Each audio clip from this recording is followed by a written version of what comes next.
Hi friends, నమస్తే. Welcome to టియానోస్ kitchen Telugu. ఈరోజు recipe వంకాయ పులుసు తయారు చేసే విధానం చాలా అంటే చాలా టేస్ట్గా ఉంటుంది. ఈ విధంగా ఒక్కసారి ట్రై చేసి చూడండి.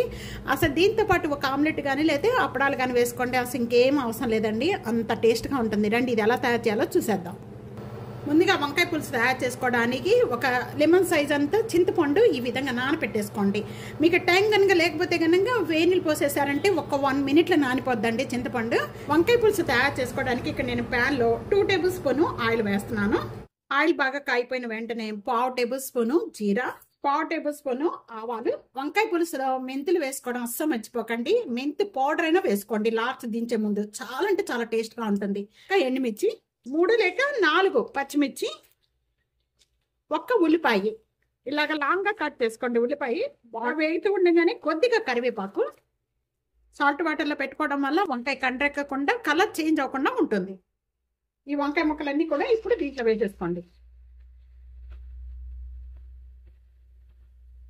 ఇలా ముక్కలు యాడ్ చేసిన వెంటనే కూడా ఇదంతా ఒకసారి బాగా కలుసుకోవాలి. మూత పెట్టేసుకోండి. మూత పెట్టేసేసుకొని ఒక 2-3 మినిట్స్ వరకు కూడా మగ్గించేసుకోవాలి. 1 మినిట్ అయిపోయిన వెంటనే కూడా ఇప్పుడు చూద్దామండి.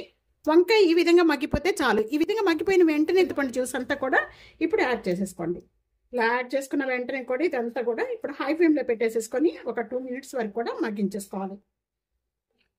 వంకాయకి అంతా కూడా ఈ చింతపండు అంతా బాగా పడుతుంది. 2 టేబుల్ స్పూన్ సాల్ట్ యాడ్ చేస్తున్నాను. 1/2 టేబుల్ స్పూన్ పసుపు, 1 టేబుల్ స్పూన్ వేస్తున్నాను. పులుసులోకి కొద్దిగా స్పైసీ ఉంటేనే బాగుంటుంది, అందుకని చూసుకొని వేసుకోండి. మిర్చి ఎక్కువగా ఉండాలి, కారం తక్కువగా ఉంటేనే చాలా టేస్ట్గా ఉంటుందండి. చింతపండు అంతా కూడా చూస్తున్నారు కదా, ఇదంతా కూడా గ్రేవీ అంతా కూడా బాగా వంకాయ ముక్కలు బాగా పట్టేసి ఉడుకుతుంది. ఇలా ఉడుకుతూ ఉండగానే మనం ఇక్కడ 1 గ్లాస్ వాటర్ యాడ్ చేస్తున్నాను. 1 గ్లాస్ వాటర్ యాడ్ చేసేసుకొని ఇంకా మూత పెట్టేసుకొని మగ్గించేసుకోండి. ఆయిల్ సపరేట్ పడేంత వరకు కూడా మూత పెట్టేసేసి మగ్గించేసుకోవాలి.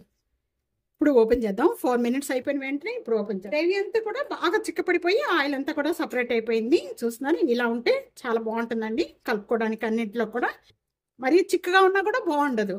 చూస్తున్నారు, ఈ విధంగా ఉండాలి. నేను కొద్దిగా బెల్లం వేసినట్టుగా వేయండి, ఎక్కువగా వేసుకుంటే బాగుండదు. దీనిలో బెల్లం వేసుకుంటే పులుసులో బాగుంటుంది. కొంతమంది ఇష్టపడిన వాళ్ళు వేసుకోవద్దండి. దించే ముందు కొద్దిగా కొత్తిమీర వేసేసుకొని ఇంకా దించేసుకోండి కదా. స్టవ్ ఆన్ చేసేసుకోండి.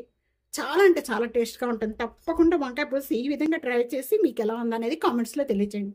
వీడియో నలుగురికి షేర్ చేయండి, లైక్ చేయండి. టియానోస్ కిచెన్ సబ్స్క్రైబ్ చేసుకోవడం మర్చిపోవద్దు. Thank you for watching. Next వీడియోలో మళ్ళా కలుద్దాం. అంతవరకు సెలవు, బాయ్.